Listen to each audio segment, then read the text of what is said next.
Tout d'abord, une présentation des mécanismes d'effondrement. Après, on va essayer de faire un bilan.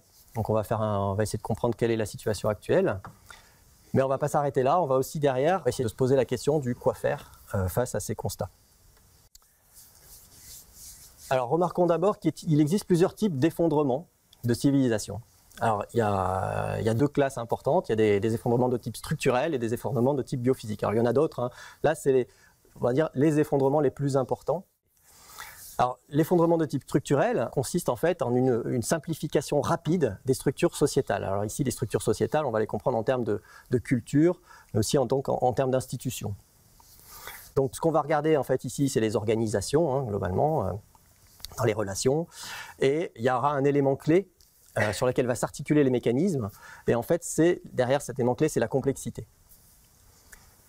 Le deuxième type d'effondrement qu'on va regarder, c'est les effondrements biophysiques. Donc là, ça consiste en quoi? Ça consiste en une chute rapide de la production industrielle, de la production agricole et aussi de la population. Donc ce qu'on va regarder, c'est plutôt des quantités physiques ou des quantités biophysiques.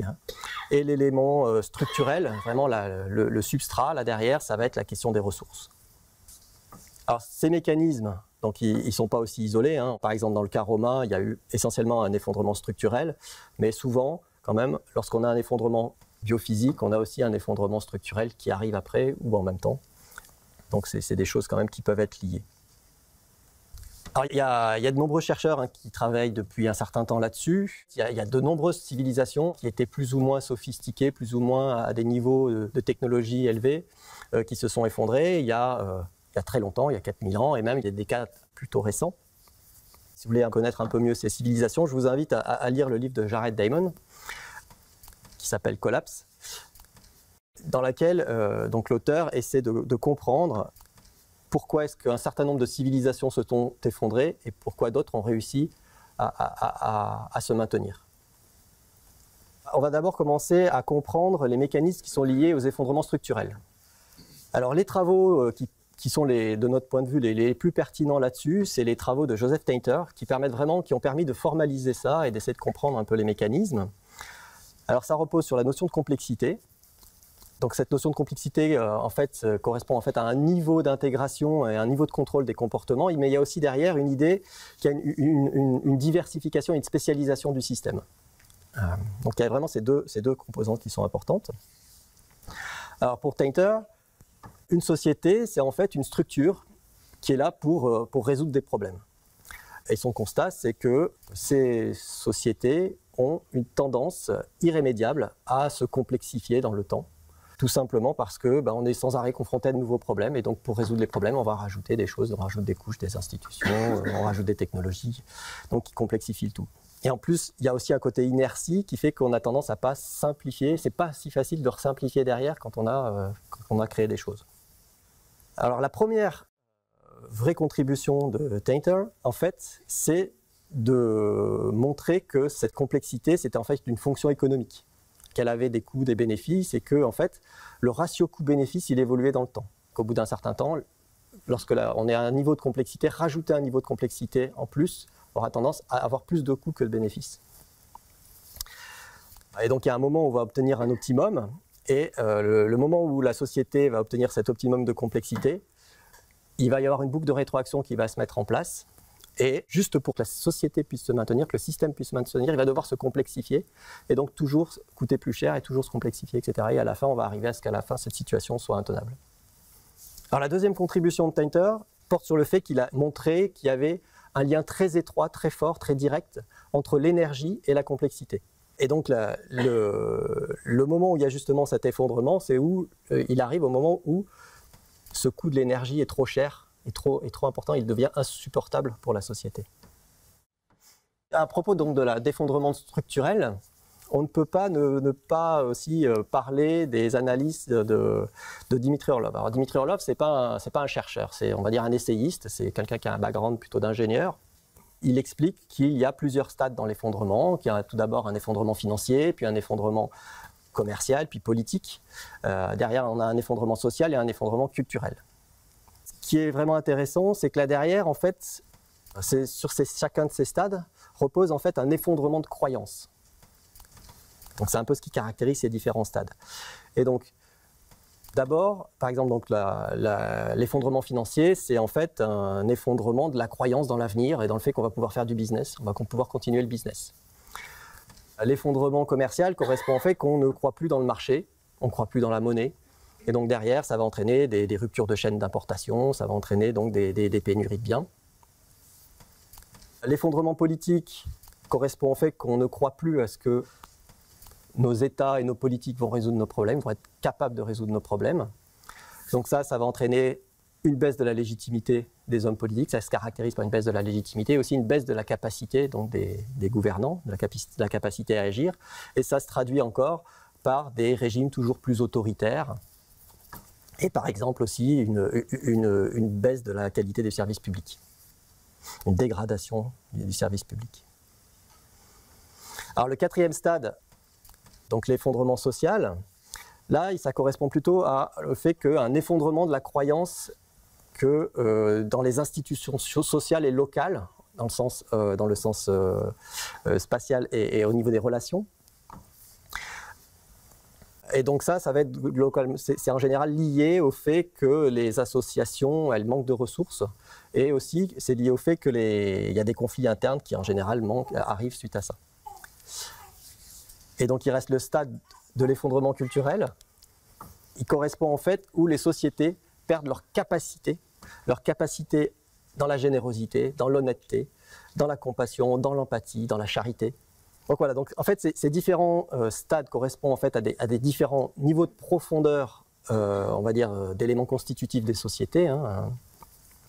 Et donc il y a quand même un ordre logique dans ces différents stades, donc comme je l'ai dit, financier, commercial, politique, social et culturel. Mais par contre, Ostrov il le dit très bien, lorsqu'il y a un effondrement, ces effondrements, c'est pas séquentiel, c'est vraiment, on a tout qui s'effondre un peu de manière parallèle, les choses commencent à descendre, peuvent descendre en même temps, il y a évidemment des rétroactions entre ces différents phénomènes. Et donc pourquoi est-ce que c'est important de parler de tout ça? Je pense que c'est pour bien comprendre que ces effondrements, c'est pas quelque chose de binaire, c'est-à-dire qu'on est dans un stade et pop, tout s'effondre et puis voilà. C'est pas binaire, c'est-à-dire qu'il y a plein de stades, il y a plein de niveaux, et quand on est déjà à un certain stade, ben on peut aller encore plus bas. Et c'est là où il faut faire attention, c'est-à-dire qu'il ne faut pas se désarmer, il y a des problèmes, ça se dégrade, ça va s'effondrer, la question c'est qu'est-ce qu'on va faire pour ne pas descendre plus bas.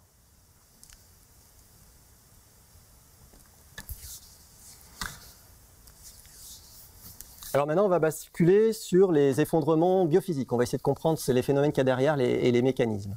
Alors, les meilleurs travaux de notre point de vue qui permettent de comprendre ça, c'est les travaux du Club de Rome, le fameux rapport Meadows. Alors ça, c'est donc des travaux qui ont été dirigés par Denis Meadows, qui était chercheur au MIT.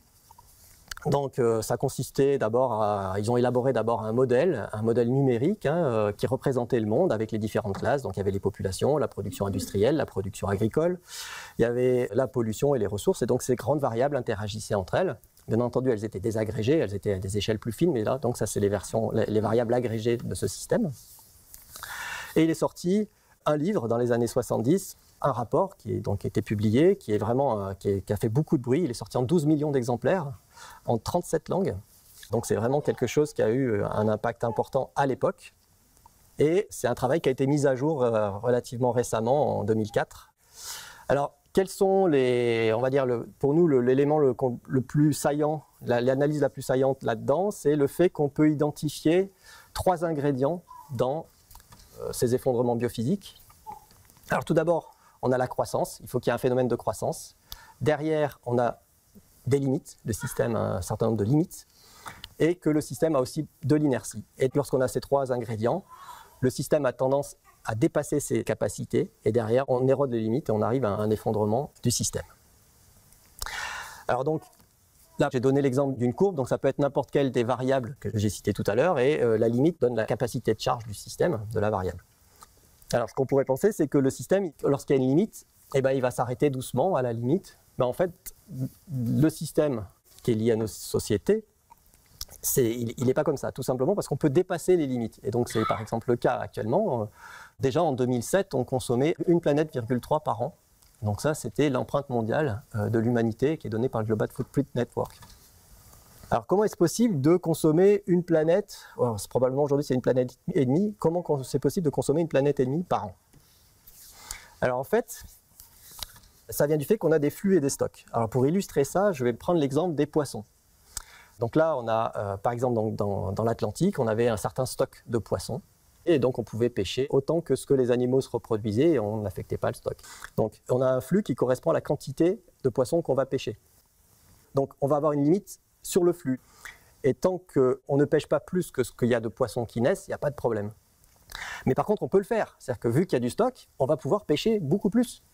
Mais par contre, quand on va pêcher dans le stock, on aura une population de poissons moins importante et du coup, le taux de reproduction, la quantité de poissons disponible lors de la reproduction, il sera inférieur. Et donc, du coup, derrière, on va éroder la limite. Et le problème, c'est qu'une fois qu'on a érodé la limite, c'est plus possible d'arriver à refaire un atterrissage en douceur. Hein. On va devoir aller beaucoup plus bas. Et donc derrière, par inertie, on descend même encore plus bas que ce que la limite existe. Et donc on a vraiment ce phénomène d'effondrement. Alors, donc le Club de Rome n'a pas seulement fourni des analyses. Hein. En fait, il y avait le modèle World3 qui avait été élaboré. Donc ce modèle, c'est un modèle numérique qui a permis de faire des simulations. Alors voilà donc un résultat type de ce qui est sorti du modèle World3. Donc là, ici, je représente les 5 grosses variables que j'ai décrites tout à l'heure. Les ressources, la nourriture, les populations, la pollution et la production industrielle. Et donc, le Club de Rome avait travaillé dans les années 70. Et donc là, j'ai affiché les données. C'était les données qu'ils avaient utilisées à l'époque. Donc après, ils peuvent faire tourner leur modèle. Donc ici, c'est dans le cas du scénario business as usual, le scénario de référence. C'est-à-dire qu'on ne change pas de politique, on garde les politiques qu'on avait avant. Et donc derrière, on a toutes ces variables, globalement, qui montent. Et puis quand on continue un tout petit peu plus loin, tout qui s'effondre. Alors bon, globalement, on a un effondrement autour de 2020, 2030, selon les cas, selon le scénario. Ce qu'il faut voir, c'est que ces outils-là, ils ne permettent pas de faire de la prédiction. Ils n'ont pas la prétention de faire de la prédiction. L'objectif, c'est d'arriver à comprendre qu'est-ce qui se passe, d'essayer de comprendre les mécaniques, et puis aussi, ça permet d'imaginer des scénarios. Alors le genre de scénario qu'ils ont exploré, par exemple, c'est donc de dire on va probablement découvrir de nouvelles ressources. Par exemple, on a découvert, et c'est vrai, plein de ressources fossiles, mais on avait quand même le système qui s'effondrait derrière, à cause principalement de crises de pollution derrière. Alors, on a tendance à croire aussi que la technologie va nous sauver, donc eux, ils ont aussi essayé des scénarios qu'on appelle hyper-technologiques. Et donc là, ils avaient vraiment une volonté d'essayer de voir s'ils étaient capables d'arriver à trouver des scénarios dans lesquels il n'y avait pas un effondrement, mais une stabilisation de la population. Donc ils ont quand même réussi, mais ça a été assez dur, visiblement. Mais donc ils y arrivent dans un cas où ils font des hypothèses de ressources abondantes, et en plus, des hypothèses hyper optimistes, où on arrive à inventer les technologies qu'il faut, et puis surtout à les développer, à les déployer dans les temps qu'il faut. Etc. Bon. Alors, dans ce genre de modèle, ils arrivent à stabiliser la population, hein, même si c'est laborieux.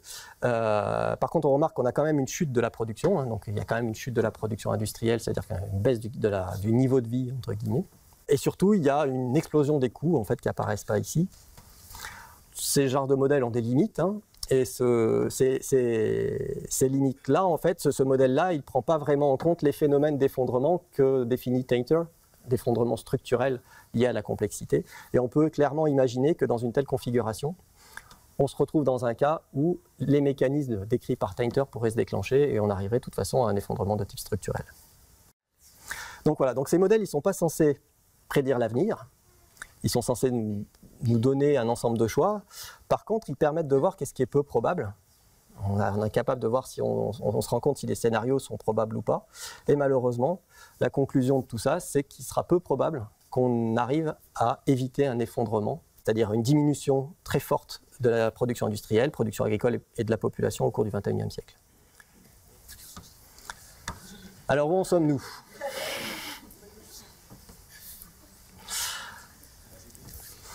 Alors on va commencer d'abord par l'effondrement biophysique. Alors, on a dit qu'il y avait 3 ingrédients, la croissance, la limite et l'inertie. Alors la croissance. Alors voilà, je crois qu'il n'y a pas grand-chose à dire, c'est la population humaine, elle a explosé. C'est plus qu'exponentiel, hein. Aujourd'hui on est à 7,4 milliards, on est encore bien plus haut. Mais en fait, presque tous les indicateurs de ce qu'on a consommé, ça a vraiment explosé dans ce dernier siècle, à commencer par l'énergie. L'énergie primaire a été multipliée par 7 en un siècle, et par personne. Et ce, malgré le fait qu'on ait augmenté l'efficacité, c'est-à-dire que l'efficacité a été globalement augmentée par 3, grossièrement. Et à la fin, on arrive à ce que, en termes de services énergétiques, on a augmenté notre capacité par 100 en un siècle, lorsqu'on multiplie tout ça. Ce qui est colossal. Et du coup, ça a permis de faire quoi? Ça a permis de raser des forêts, ça a permis de faire des maisons, des routes, des aéroports, de transporter tout à travers le monde, avec des cargos, des avions, tout ce qu'on voulait. Donc cette énergie est colossale et elle nous a permis donc de consommer aussi de toutes sortes de choses et d'augmenter cette croissance. Donc par exemple, la consommation de métaux a été multipliée entre 10 et 15 dans un siècle. La consommation de viande a été multipliée par 2 en 50 ans par personne. La consommation de céréales a été multipliée par 3,5 en 50 ans. Donc voilà, on est vraiment sur un phénomène de croissance. Alors, on pourrait multiplier les indicateurs. Je pense que ça suffit. C'est suffisamment convaincant. Alors, la question des limites et de leur érosion. En fait, aujourd'hui, on a déjà largement entamé les fondements de la civilisation humaine, en particulier l'eau. Il y a une partie très large du globe aujourd'hui qui est en stress hydrique. On a en particulier 50% de la population mondiale qui vit dans des régions où les réserves d'eau diminuent à cause d'une exploitation trop importante des nappes aquifères. On a 70% des récoltes aujourd'hui qui sont destinées à l'irrigation et 40% des récoltes mondiales qui proviennent des terres irriguées. Autrement dit, la marge de manœuvre est très faible et le jour où on aura vraiment des problèmes en eau, ça va tout de suite se répercuter sur les récoltes. Alors le substrat le plus important quelque part aussi, c'est le sol. Donc il faut bien voir que la qualité de nos sols, le fait qu'ils soient fertiles, c'est lié à l'existence d'une couche très fine de terre qui s'appelle l'humus, qui mesure à peu près une trentaine de centimètres et qui a mis plusieurs centaines de milliers d'années pour se créer. Et aujourd'hui, donc cette terre, elle est en train de partir, cette couche d'humus est en train de disparaître, et on a 25% de la surface continentale qui est en mode désertification. Ça menace la vie quotidienne de plus d'1 milliard de personnes, que ce soit des agriculteurs, des éleveurs, et ça dans plus d'une centaine de pays. Alors il y a les déserts qui progressent aussi, l'accélération est alarmante. Dans les années 60, les déserts ont augmenté de 1500 km par an. Aujourd'hui, on est autour de 3600 km par an d'extension des déserts. Alors ça touche pas que les zones désertiques, ça nous touche aussi, et ça touche aussi donc l'agriculture directement, parce qu'on a vraiment aujourd'hui dans le monde, on a un tiers des terres agricoles qui sont soumises à l'érosion excessive, et des scientifiques ont démontré que chaque fois qu'on perd 1 cm de couche de terre arable, derrière on avait le rendement qui baissait de 2,5%, en particulier donc pour un certain type de céréales. Et donc ça nous touche nous en Europe et en France. Et en France, on a 20% des terres agricoles, dont 2 tonnes de terre par hectare disparaissent dans les rivières. Bon, on peut rajouter à ça tout ce qui est artificialisation du sol. En gros, on bétonne aussi entre les parkings, les maisons et les routes.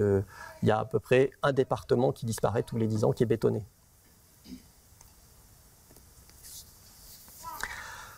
Alors, troisième, on va dire, élément ici, c'est le climat.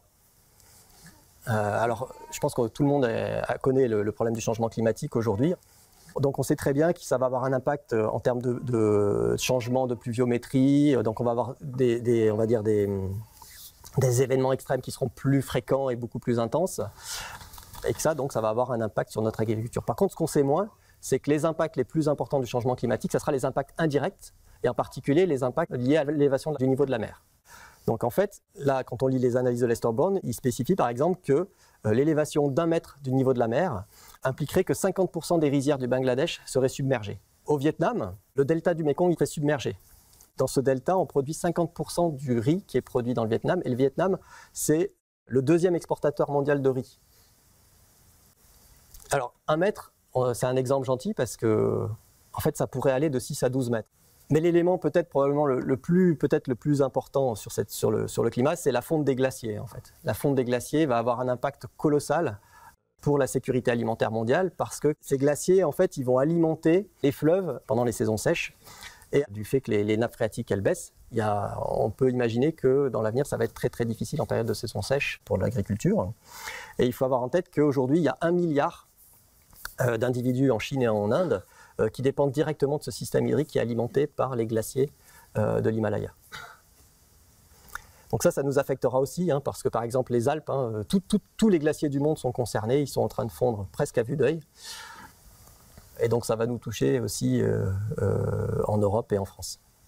Alors, donc il y a encore d'autres éléments qui sont extrêmement importants qu'il faudrait mentionner, comme l'effondrement de la biodiversité. Aujourd'hui, l'extinction des espèces, elle est 100 à 1000 fois plus importante que l'extinction normale qu'il y a eu à long terme. Il n'y a plus de poissons dans les mers, il y a des polluants de toutes sortes aujourd'hui partout, donc je vais m'arrêter là. Vous pouvez jeter un œil aux différents livres de Lester Brown qui fait des bilans très bien faits de l'état du monde et de ce genre de choses.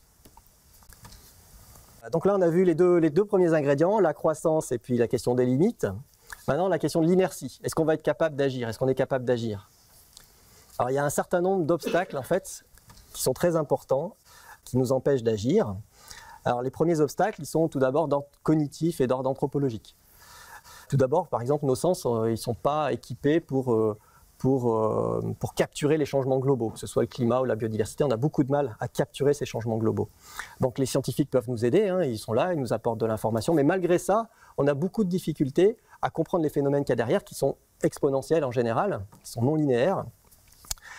Et aussi, on a beaucoup de mal à comprendre les événements à faible probabilité, c'est-à-dire que ces fameux signes noirs. Donc ça, c'est des choses qu'on a du mal à assimiler, et donc du fait qu'ils freinent notre action là-dedans. Après, en plus, on est un peu codé pour réagir aux dangers immédiats et pas forcément à ce qui est lointain et puis dans le temps ou dans l'espace, en fait. Alors, il y a des obstacles aussi moraux qui sont liés au fait qu'on a du mal à cerner notre responsabilité. Si je me sentais responsable, j'agirais, alors que là, vu que ma responsabilité est complètement noyée, c'est extrêmement difficile d'agir. Par exemple, est-ce que le monde serait différent si j'étais pas né? Ça, c'est clair qu'il serait probablement exactement le même. Et si je ne prenais pas ma voiture, le jour qu'il y a un pic de pollution, je pense que ça ne changerait pas grand-chose. Alors, il y a un certain nombre d'obstacles idéologiques. Alors là, je donnerais juste le fait on croit tous dans l'avenir, on croit dans les technologies, on croit dans le progrès. Il y a des obstacles politiques qui sont très importants. Évidemment, tout le monde n'a pas intérêt à ce qu'on se batte, par exemple, contre le changement climatique. Il y a aussi, il y a aussi des verrous sociotechniques qui sont extrêmement importants. Alors là, je référerai au très bon livre de Servigne. Bon, je donne un exemple de verrou sociotechnique. C'est la voiture. C'est-à-dire qu'on a installé des systèmes dont il est très difficile de sortir. Aujourd'hui, on a utilisé la mobilité qui est la voiture. On a installé des infrastructures. Nos villes sont organisées pour être compatibles avec la voiture. Et c'est très difficile d'organiser maintenant des nouveaux transports en commun, de repenser nos sociétés, nos villes. De changer ce système-là, c'est extrêmement difficile.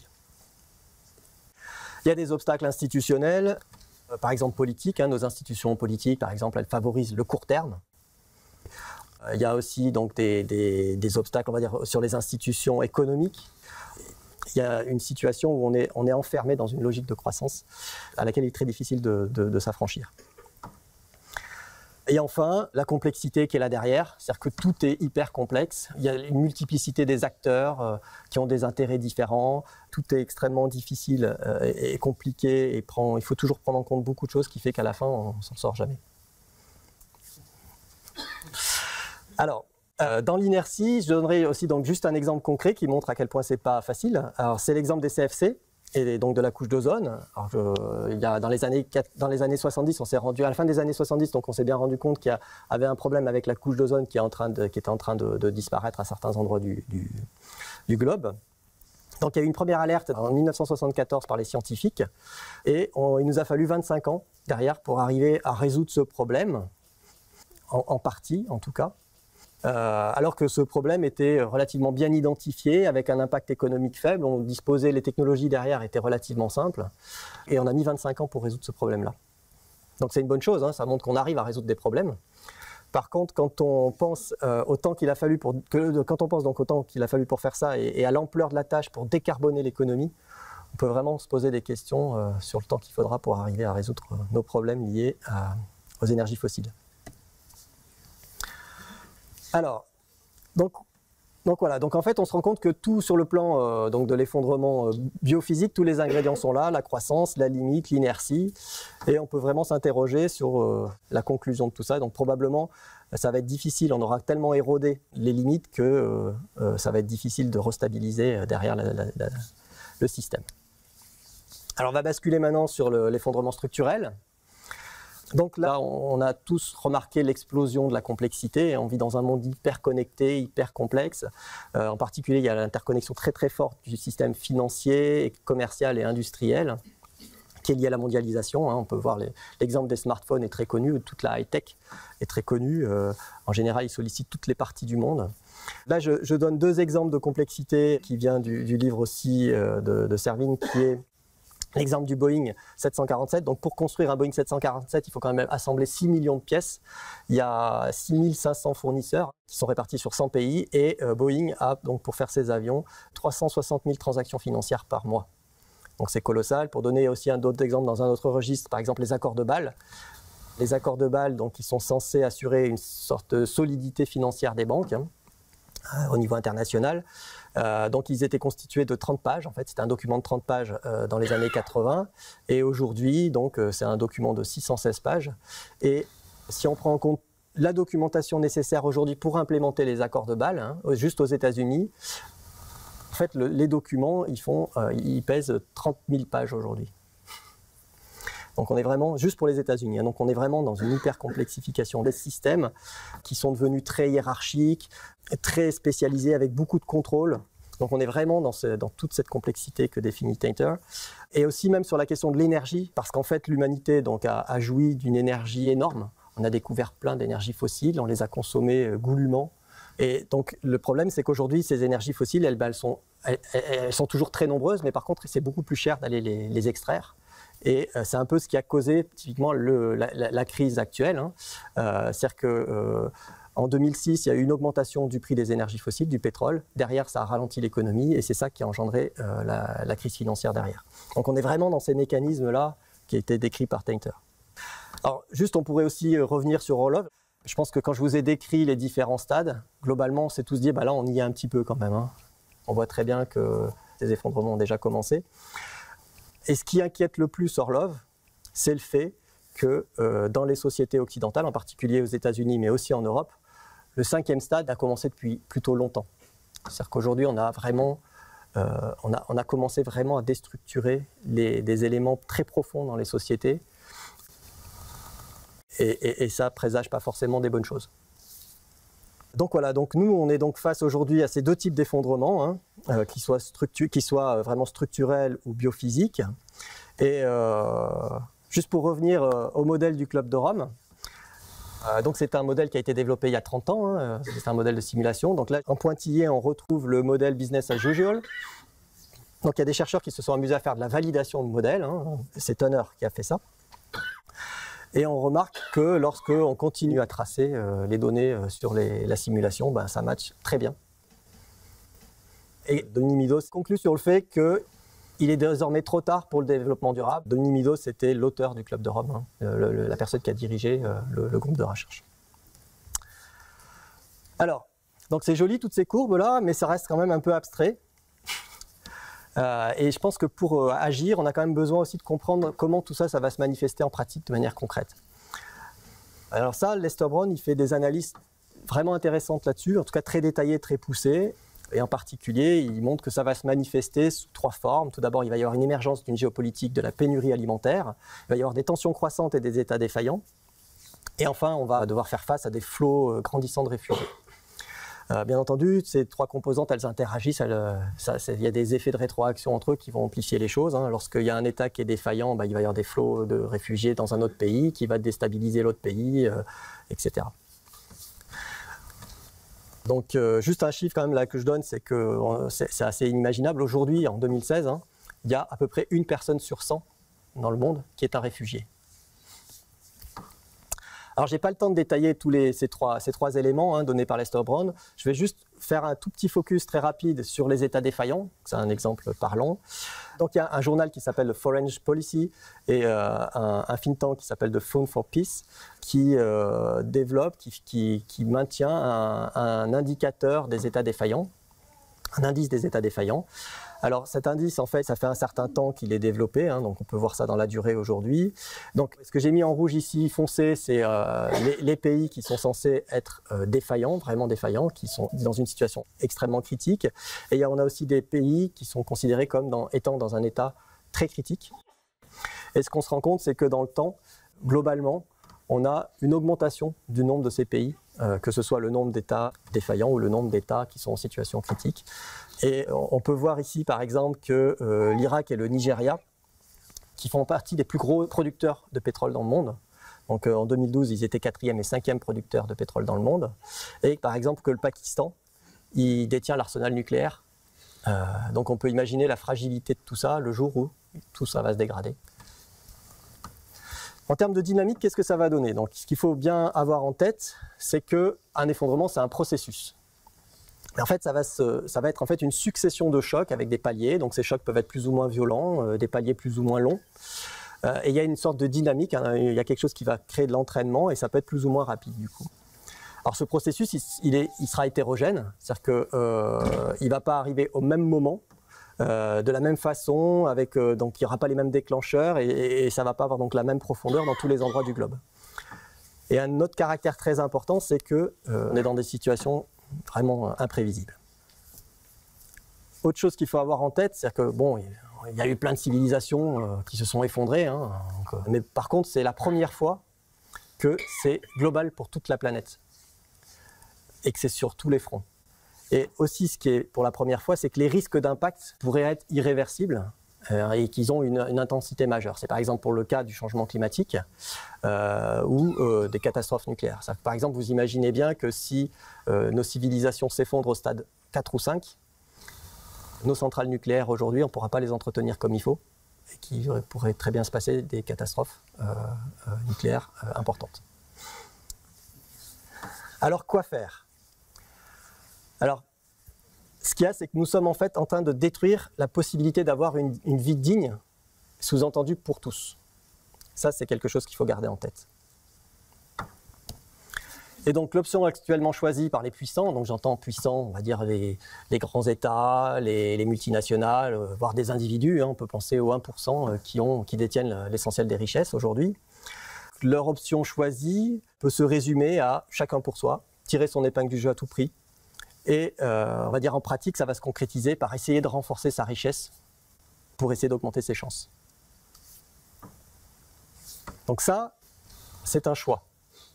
Ce choix, il peut être motivé, justifié, à bon ou mauvais escient. Hein, ils peuvent être motivés, par exemple, par le fait qu'il y a un imaginaire qui est que l'homme, dans sa nature, par nature, est profondément égoïste, qu'on n'a que ce qu'on mérite, que de toute façon, c'est la loi du plus fort qui prédomine. Ce qu'il faut penser, c'est que probablement, c'est une stratégie qui peut, c'est même pas sûr, profiter à ces 1%. Mais par contre, ça va fortement dégrader les conditions de vie, de survie des 99 autres %. Alors, si on ne se résout pas à ça, il nous semble important de se poser la question d'agir alors donc dans quel objectif. Et donc la seule réponse qui me paraît faire du sens, c'est donc minimiser la souffrance pour tous et partout. Et ça, ce n'est pas la science qui nous donne cette réponse. Ça, c'est une question de valeur. La science, elle peut nous permettre par contre, une fois qu'on a choisi une direction, de voir comment on peut atteindre, à la rigueur, l'objectif qu'on s'est fixé et essayer de l'atteindre au mieux. Mais ce n'est pas la science qui va nous dire qu'est-ce qu'il faut qu'on fasse. Donc en fait, ce qui va être douloureux, c'est la descente. C'est-à-dire qu'une fois que l'effondrement il aura lieu, on peut penser que ça ira mieux. Et donc pour éviter la souffrance pendant la descente, il faut absolument minimiser la violence des chocs.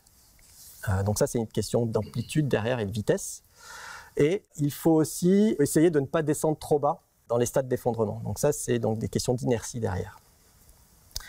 Alors, ne pas descendre trop bas, ça va être à la fois sur des questions de structure sociétale, hein, donc je l'ai mentionné, il faut essayer de se débrouiller pour que l'effondrement social et culturel n'ait pas lieu, ou le moins possible, hein, on essaie d'aller le moins profondément possible là-dedans, donc essayer de s'arrêter au stade 3 d'Orlov.